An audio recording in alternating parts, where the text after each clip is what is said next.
ছয়টার পরে তারা বেশ কয়েকটা গাড়িতে আক্রমণ করেছে। গাড়িতে হামলা করার কারণে আমরা তাদের সাথে পাল্টা আক্রমণে যাই। একটা মুহূর্তে 6 থেকে 7টা পর্যন্ত তাদের সাথে ধাওয়া পাল্টা দেওয়া চলে কোটা বিরোধী। বাট পরবর্তীতে কোটা বিরোধীর পাশাপাশি উৎসুক জনতা, জামাত শিবির, বিএনপির যে নেতাকর্মী এই এলাকার, ইভেন নারায়ণগঞ্জ থেকে আসা, নারায়ণগঞ্জ, কদমতলী, শনিরাখড়া, রূপগঞ্জ থেকে আসা, বিভিন্ন জায়গা থেকে আসা শত শত লোক তারা রাস্তাটার দখল নিতে চেষ্টা করে। তাদের সাথে আমাদের দফায় দফায় হয় সংঘর্ষ হয়, বাট এখনও পর্যন্ত তারাও রাস্তায় আছে, আমরাও রাস্তায় আছি। আমরা চেষ্টা করছি রাস্তাটাকে ফ্রি করে গাড়ি চলাচল নিশ্চিত করার জন্য।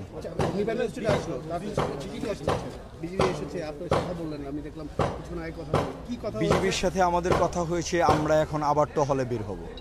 এখানে তাদের সাথে আমাদের যে প্রবলেমটা হয়েছে যে আপনারা জানেন হাইওয়েটা বেশ বড় এবং হাইওয়েতে ইউটার্ন করা কঠিন এবং বড় বড় দুইটা লেন, এক লেন থেকে আরেক লেনে যাওয়া যায় না।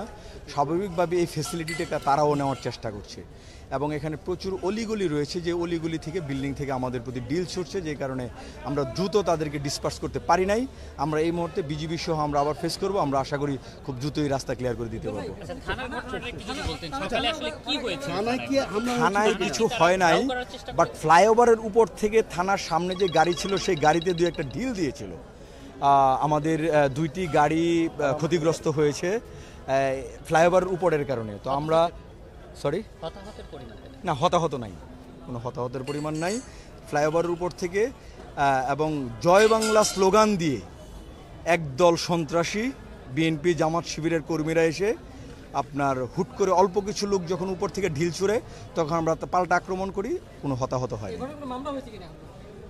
এখনও আমরা মাঠেই আছি।